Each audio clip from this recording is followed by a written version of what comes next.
Hi,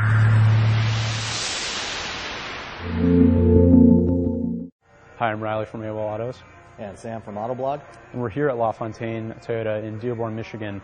Behind us is a row of Toyota Corollas, and these are actually cars that are under recall right now, and we're going to walk through the installation process for this fix.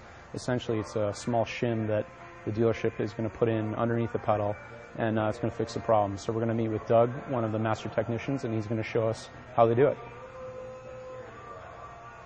So if it has this number on here, these ones are okay. If it's this date or newer, it's okay. If it's before this date, then we have to do the modification to it. All of these pedals with this part number, no matter when they were built, are going to have to be modified. So first thing I do is I grab my flashlight and I decide if I even have to take any action on the pedal. Yeah, and this one was built in 2008, so I know it needs to be repaired.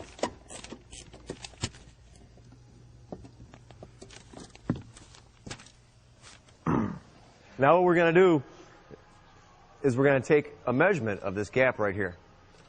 This is called the friction plate, and then this is called the stopper right here. So we're just going to take a series of feeler gauges, find out which one is going to fit the best.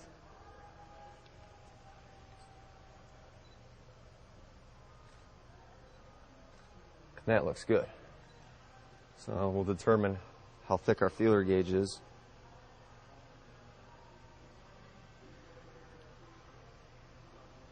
This feeler gauge is 1.42 millimeters.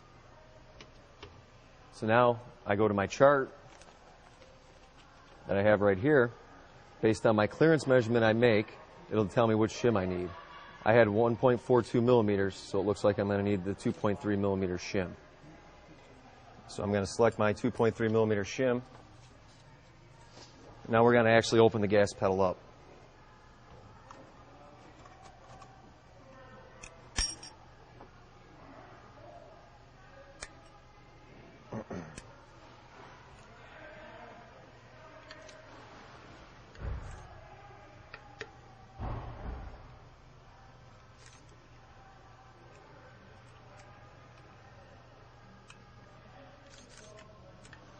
Drop it all the way in. And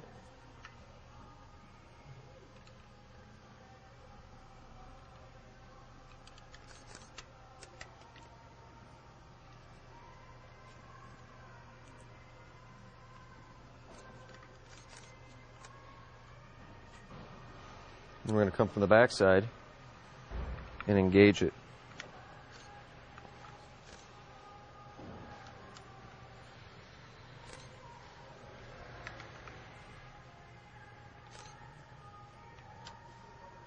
And it's in. Make sure it's sort of in the middle there, or what? Okay, you can see where we see it right there. And what we've done is we've taken up the gap in there to increase spring pressure on it, so this mechanism can't move. So is it actually between the spring and the housing? Or? No, it's actually, it kind of clips into this friction lever right here. Okay. And what it does is it just reduces this space right here. Okay. Now the engineers have not told me why I'm putting this in, so I can't speculate as to what it's fixing. And now I just need to pump the pedal 5 times, make sure I haven't done any damage to it. Put the cover on it. Do you notice when you're that it feels different from when that thing's not in there, or is it exactly the same? Exactly the same. There's no change.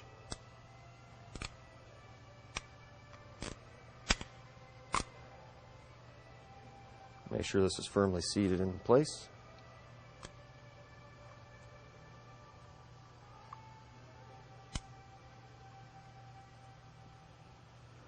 And we're ready to go back in the car.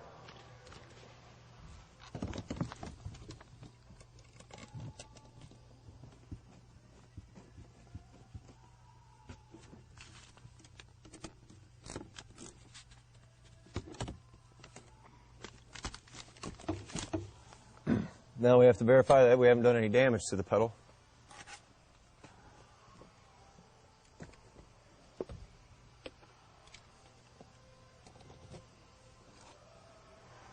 What I'm going to do now is what we call perform a health check.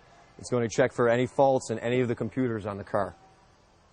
This can take a minute or two because it actually has to check the internet for any other open recalls and check. You saw all the onboard computers it has on the car, so it can take a little while. So it's not that bad, though. Looks like you'll probably get it down to like 20 minutes, maybe. Yes. Do you find that of the Corollas you've done, they've all been the same size?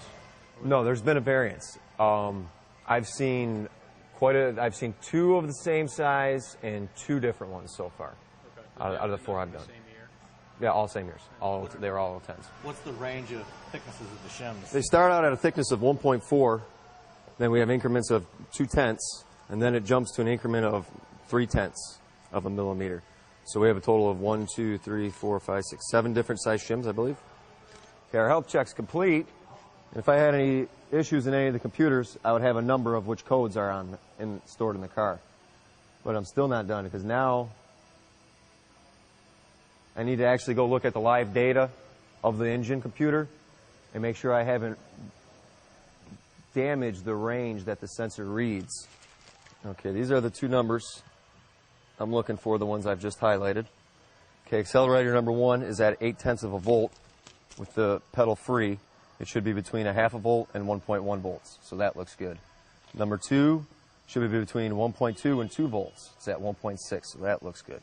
Now you fully depress the brake pedal, or gas pedal, I'm sorry, and check our voltages. 3.8, yes, it's between 2.6 and 4.5, and then 4.5, that's between 3.4 and 5.0.